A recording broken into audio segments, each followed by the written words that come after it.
Good day, ladies and gentlemen. My name is Favi, and welcome to Arrows DIY. On my channel, I like to do Dollar Tree DIYs, high-end dupes, and thrift flips.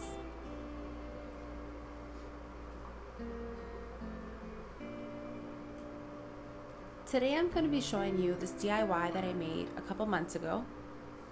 It's perfect for the rustic farmhouse aesthetic, if you're into that. And it's part of this collab, the This Is My Thing collab. So I hope you could check it out to the end and see what I made.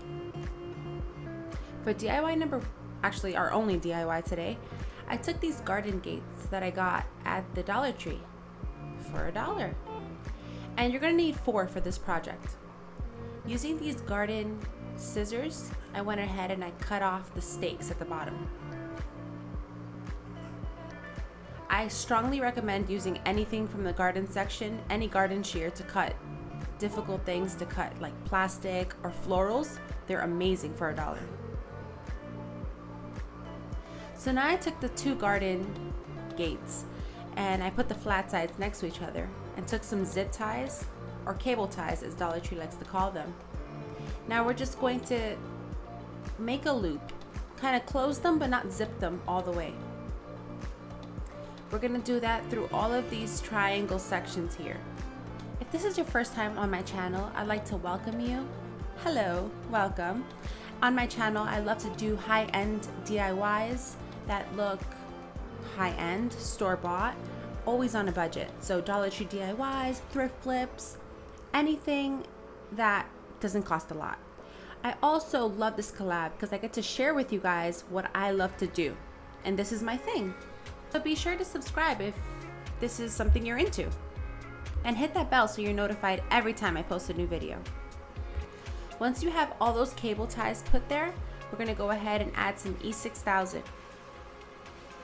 We're gonna add the E6000 in little dashes all along the edge, on the inner edge of this gate.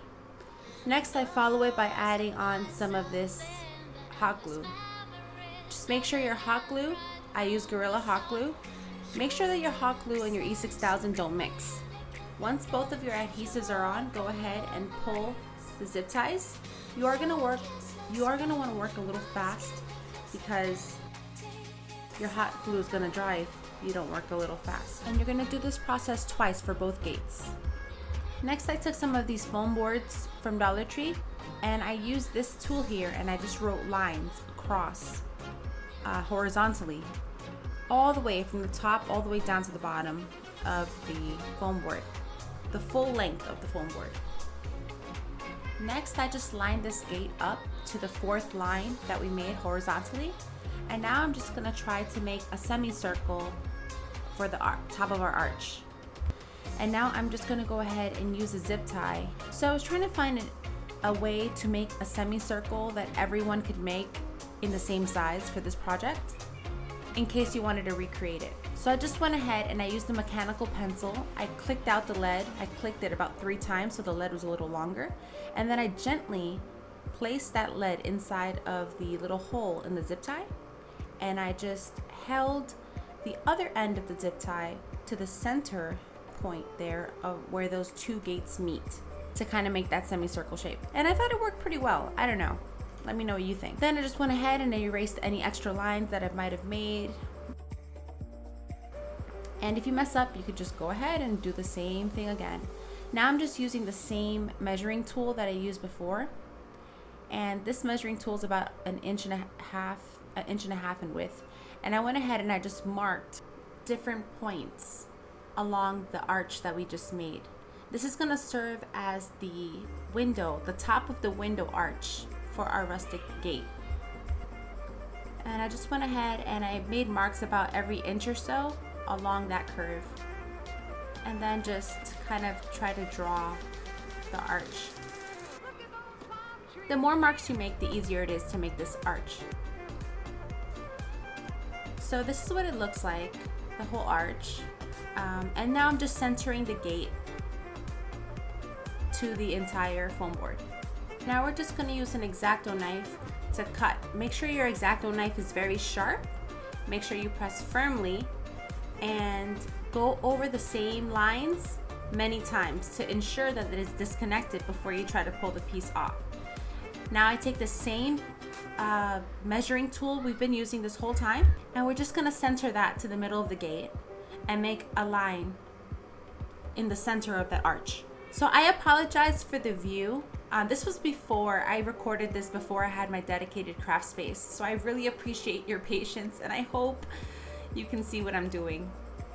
So now I take the gate and I center it to the middle of that foam board. And now I trace the outside border of that gate. That way now when I make these lines, I can make sure that it's going to be big enough to cover those gates. So I use the same tool and I just make those straight lines straight down. One of the sides were not as straight as the other and it really doesn't matter because I end up covering everything with popsicle sticks anyways. But now I just shade it in the area here where I'm cutting so I don't make the wrong cut. And I just cut out the pieces like so. So now I'm just going to put that gate right back on there so that I can decide how I want to arrange this. You're going to put your gate right in the center .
Top arch here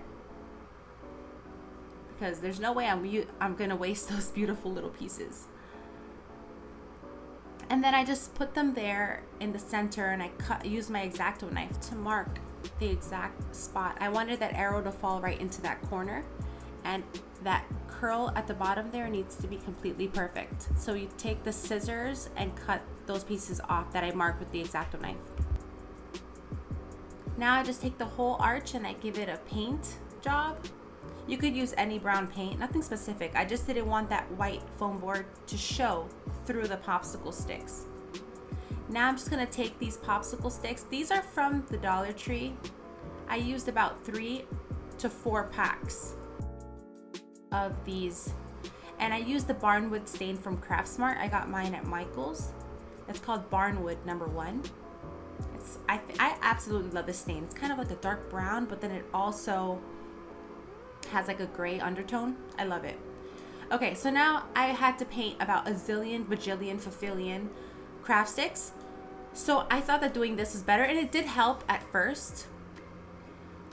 But the harder you rub the stick, the harder it is to keep it under that stick. So I wanted all of these craft sticks to have different tones of the brown stain. So some of them I added more, and I used the baby wipe and some of that stain, and I just rubbed it on there.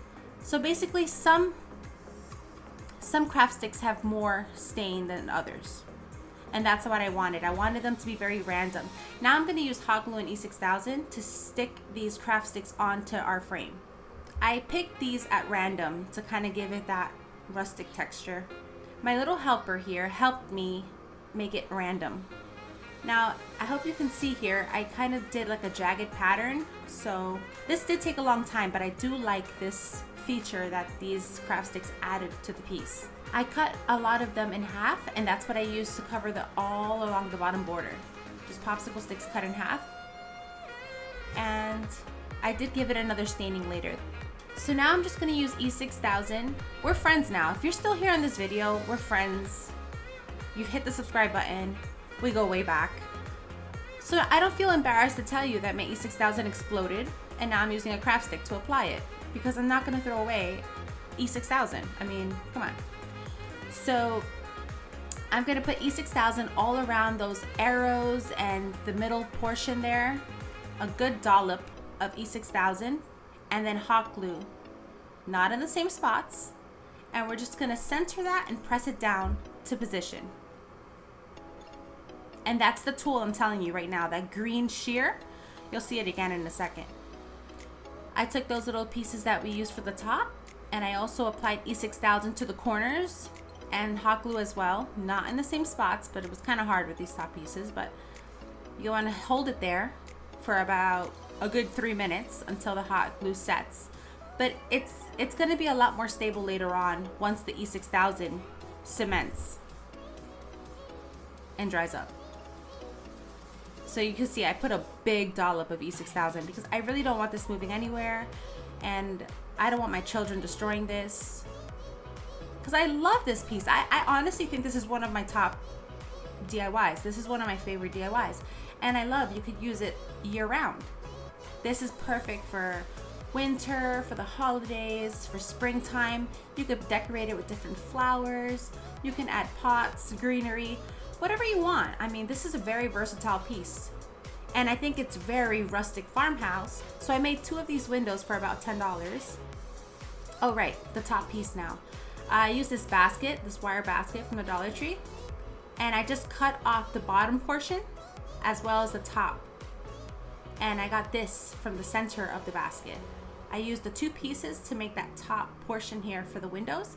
I just cut it into a semicircle shape. Nothing fancy, because we wanted to look really rustic, but I think they came out so cool. Very romantic, rustic. Ugh, I really like these pieces.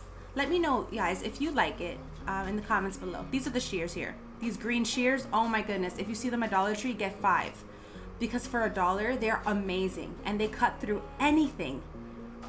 Oh my goodness. Here we go again with this E6000, guys. But thank you so much for sticking around. I am so thankful for my subscribers, and if you're new here, hit that subscribe button. Let's be family.